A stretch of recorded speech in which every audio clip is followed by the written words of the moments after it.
Your cat lady friend has asked you to cat sit her loves while she's away for the weekend. You arrive at the house and open the fridge to feed them something healthy, like chicken. You notice a bar of chocolate and decide to give it to them as a treat. Wow, that's a siren! Your friend calls you and yells at you. Turns out she has an alarm system that goes off when there's any danger to her kitties. You should never ever feed them chocolate. It has some toxic substance in it called theobromine. No worries, human metabolism naturally takes care of it. That's why you can safely eat chocolate. Lots of it. The more the better. Oops, sorry, got carried away. Well, this doesn't work the same way for cats, though. Another dangerous component is caffeine. All sorts of chocolate are dangerous to them. Semi-sweet, milk, and even white chocolate with its low percentage of cocoa. Also, there's chocolate brownies, donuts, cookies, and candies. The worst kinds are dark and baker's quality chocolate because they have more cocoa in them. A tiny square of baking chocolate can do as much harm as 23 wrapped chocolate drops.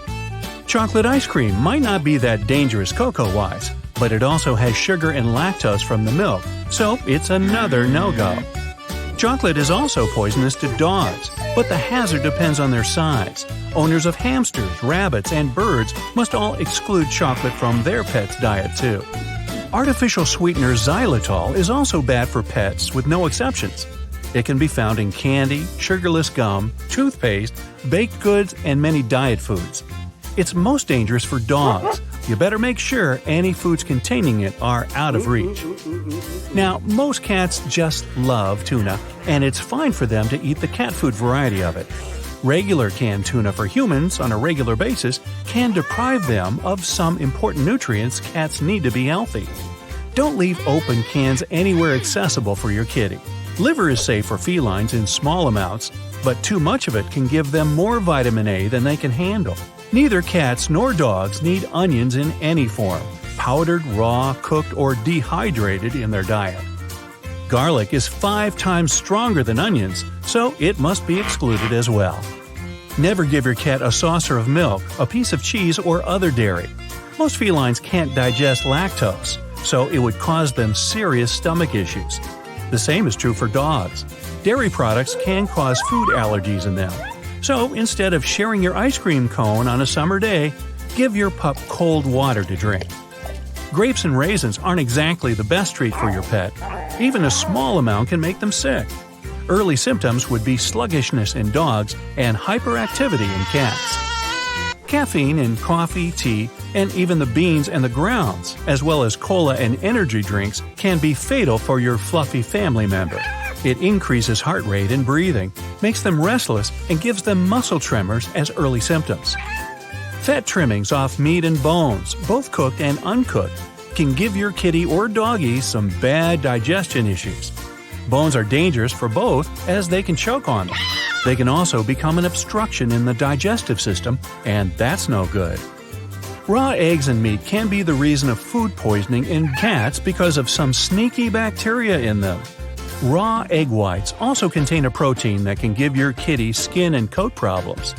Raw fish is also bad. It contains an enzyme that destroys vitamin B, which is super important for felines. When they don't have enough of it, they can have neurological problems. Now, if you like to feed your cat dog food or your dog cat food, stop right there. If either of them tries a bite of the other species' food by accident, it won't be that bad. But on a regular basis, cats need a diet that's richer in proteins and certain vitamins and fatty acids. Dog food doesn't have enough of these nutrients. Dogs need a much more balanced diet than cats, and cat food is too high in fat, calories, and protein for them. It could lead to obesity and seriously upset their tummies. Something as harmless and vitamin-rich as an avocado can give your pup food allergies. The reason for it is that the leaves, seed, and bark and the fruit of an avocado are all rich in persin.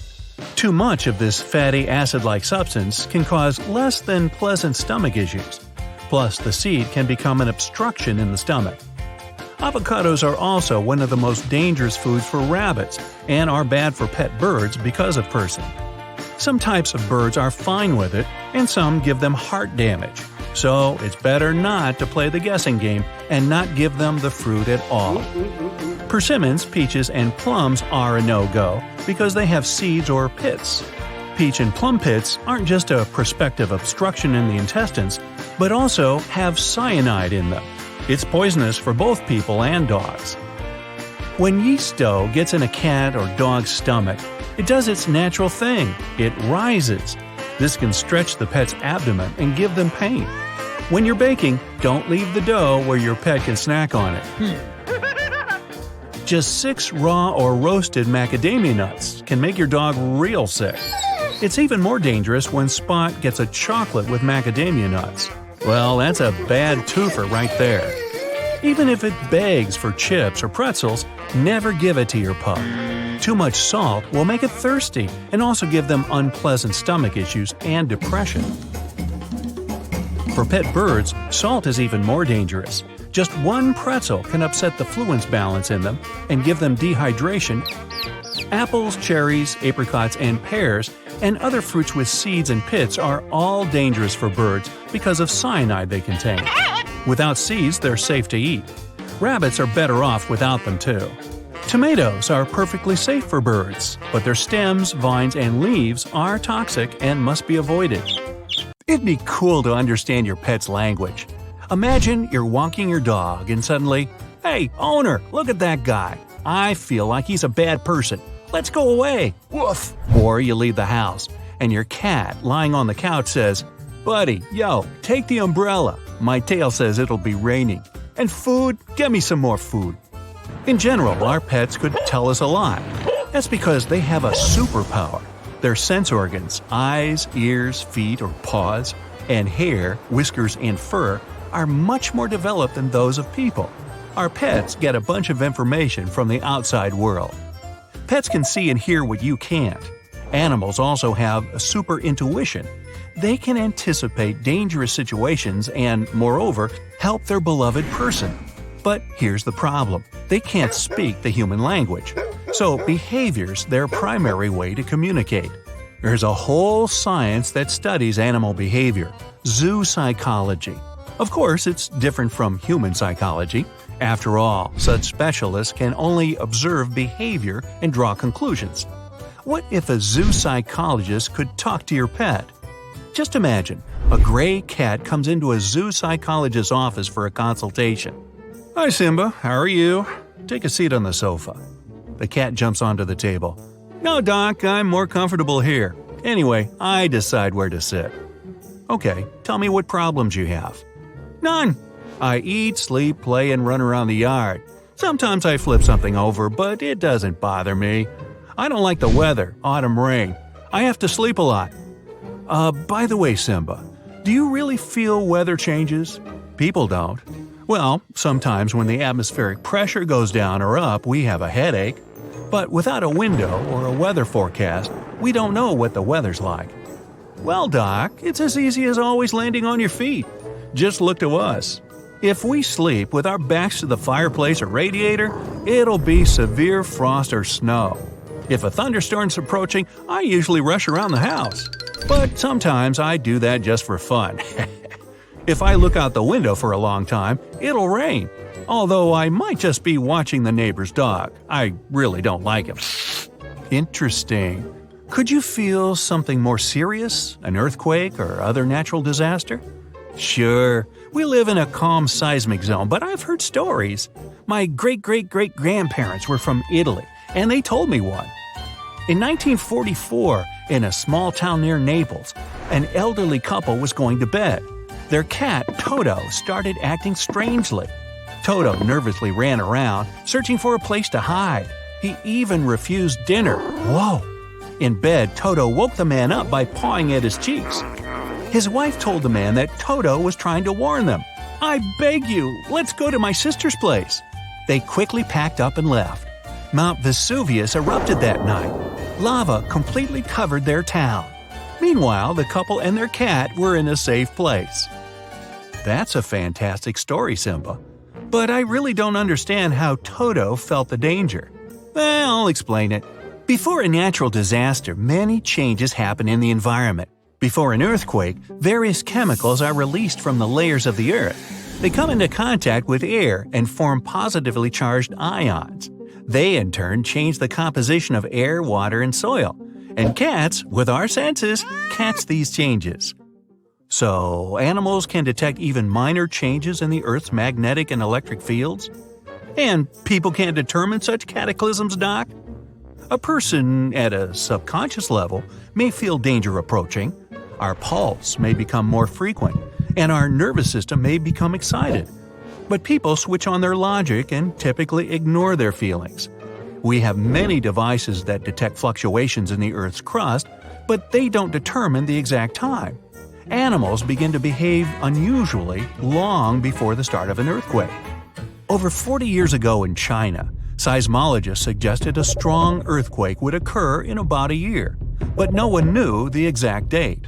So they decided to keep their eyes on animals. In a few months, people started reporting strange animal behavior. Dogs howled, cats hid and left the house, chickens and ducks flew to the rooftops. Even snakes woke up and crawled out into the snow. Scientists raised the alarm and took the locals to a safe place. A 7.3 earthquake occurred 8 hours later. Since then, Asian scientists have been closely studying animal behavior. They discovered that when danger approaches, cats meow loudly, their fur stands on end, their ears flatten. Often, they try to leave home with their kittens. Dogs whine, bark, and may even bite. That's why I always keep away from dogs, Doc. You're sitting on the couch and your cat spots you. You hear his meow, and with one jump, he's next to you. He's licking your hand. That's because he tastes pineapple from what you were just eating. But that's not the only reason why cats lick you. They might be grooming you, just like they do with their kittens. It also means they love you, and that they might be marking territory. When other kittens come sniffing around, they'll know who you really belong to. If your cat starts nipping on your hair when you're lying down, this is them trying to give you a bath, exactly as they do it themselves. When you're petting your cat and he starts looking at you funny, it means they've had enough of it. Cats bite when they want something to stop. For example, when you're trimming their nails, a bite can help them out. Now, if it works out once, they'll know that's what they have to do every time nail trimming happens. Instead of meowing, they can also nip you for attention. Maybe they feel like playing. But if a cat's biting and just won't let go, they're either trying to assert their rule or trying to deal with a threat. If they do this to a toy, it's probably better to get rid of it. If you don't, it can stress your cat out. Before a cat is ready to defend themselves, or if they're feeling irritated, they let out a low meow that's kind of worrying. Pay extra attention to your cat when you hear this. Low but sweet meows means they're saying hello to you and that they're happy you're home. Now, you're cooking lunch and down there is your kitty, sitting and staring at you next to its food bowl, barely blinking. Even if the bowl isn't entirely empty, your bud could be asking for more food. Or they're just letting you know that they love you. Pay attention to their eyes. If the eyelids are half closed and they give you a few slow blinks, it means they're giving you eye kisses. It's a sign they absolutely adore you. If they start trying to bury their food, they might not like it, so look into some other cat food. It's normal and instinctive for cats to claw everything. They do it to stretch their body as well as flex their feet and claws. They can also be claiming territory by leaving a mark and their scent. Because their claws have layers, scratching also helps them get rid of the claw's outer layer, keeping them sharp. Fleming is the official name of what happens when cats stare at you with their mouths open. They do it when they've just smelled something and it ended up being too complex for their tiny noses. So they use the roof of their mouth to make sense of the smell. When you're sitting down reading a good book, your cat coming to keep you company and sleeping on your lap is as good of a feeling for you as it is for them. When it comes to sleeping, warmth for them is more important than comfort. They probably find you very warm. It also means it trusts you enough to keep it safe when it's in a vulnerable position. And when they're sleeping on you, they also think of it as both of you bonding. Cats used to knead on their mother's chest when they were little kittens. They did this to stimulate milk productions. And when they're doing this to you, it means they feel comfortable around you. They're likely going to be purring too. when they're on your lap, they might slightly hit you in the face with their head or rub their chin on you. This is just another way of saying you belong to them and that they love you. Some cats might even drool when they're purring, which is another sign of affection. Really. But suddenly, they get up and bolt out of there as fast as they can. They might have spotted a bug and started chasing after it, or they're just burning off excess energy. Kittens usually do this more often than older cats, and it's nothing to worry about. It's just that they lay around not doing much during the day, so whenever they get the zoomies, off they go. Come here, kitty. Nah, not again. It's ignoring me. We can't blame them, though. Much of their behavior is based on instincts. In the wild, cat mothers only use vocal communication when there's danger around. If there's nothing to worry about, cats stay silent. They don't need to communicate like we do, voicing concerns and showing emotions. Dogs do that too, jumping around when they're happy, for example. Cats seem to be moodier, though. They'll come to you, but only if they feel like it. They also crave attention. It's okay if they ignore you, but you can't ignore them. They'll put themselves in all sorts of places, forcing you to notice them. A common one is laying on top of your keyboard while you're trying to get work done, or popping their head between your arms and the book you're reading. They also ask for your attention by laying down next to you and stretching. Maybe now's a good time for a cuddle session. If you notice them twitching their ears, give them space for now. It's a sign they might be feeling anxious and agitated. So every evening, right before you're about to switch off the television and go to bed, your pooch enters the living room. It sprawls out on the floor and seems to be watching TV. In 2012, in the UK, a company producing dog food created an unusual commercial. It was made to attract dogs' attention. The ad used special high-frequency sounds. They were inaudible to the human ear, but dogs could hear them very well. The idea was simple. A pooch gets so entranced by the commercial that owners can't but notice it, and the next dog food they buy is the advertised product. In theory, the idea sounded promising. In reality, most dogs showed no reaction whatsoever, meaning ads can't probably manipulate pets as well as they influence people. But even though this experiment was a failure, dogs still do find watching TV interesting. You may have noticed your fluffy companion react to animals, moving objects, and other images appearing on the screen. It's almost as if they see the same things you do. If we talk about colors, TV and reality don't look different to dogs. They see the world in shades of yellow and blue, and can't pick out green and red hues. Plus, canine vision is somewhat blurred. Dogs process what's happening on the screen in a different way than you do. When you watch something, your brain needs 16 to 20 video frames per second to detect movement. For your pooch, this number must be more than 70 frames per second. Let's say your pet is seated in front of an old TV. In this case, what the animal sees looks like a flip book. If it's a modern television, your pup is likely to be much more interested, because modern TV sets have a faster video frame rate. As for the content itself, dogs react to the same stuff that would attract their attention in real life. It can be squeaking toys, commands, and other dogs barking, growling, yipping, and whatnot. If the TV screen isn't showing anything related to dogs, though, your pet will probably remain completely uninterested. In a 2017 experiment, dogs were offered to watch different activities happening on 3 screens. The animals didn't show any preferences for one screen over the others.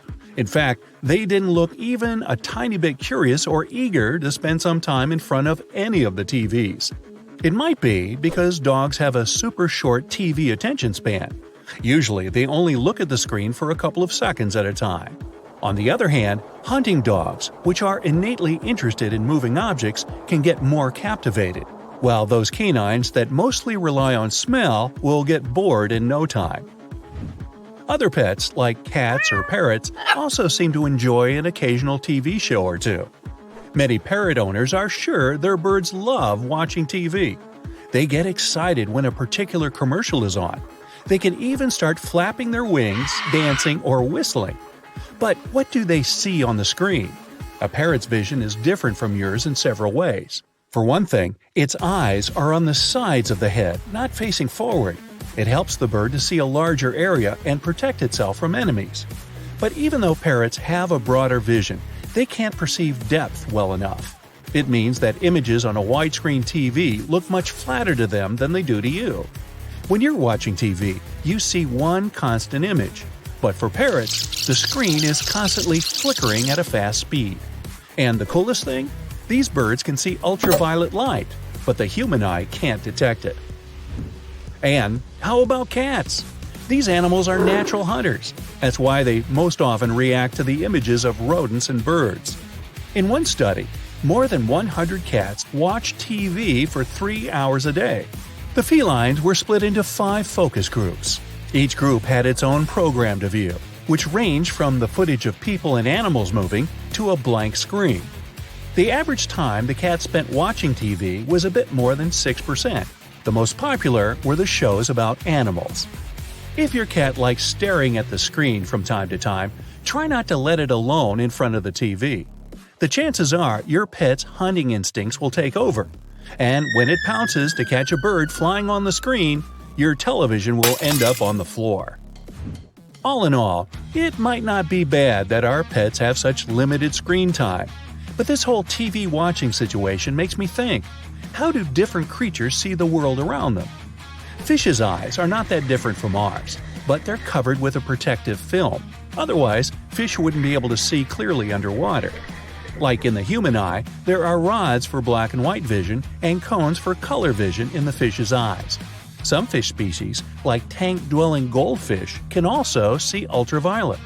Fish's eyes are also designed in such a way that everything located nearby looks bigger than it really is. Snakes have rather poor vision. That's why they have to stick out their tongues to get an idea of what's going on around them. On the bright side, snakes can spot thermal radiation amazingly well. All living creatures emit this kind of radiation. At night, this natural ability is 10 times more effective than any modern night vision device. But during the day, snakes can only react to movement. Rats and mice don't have perfect vision either. It's quite blurry, with bad depth perception.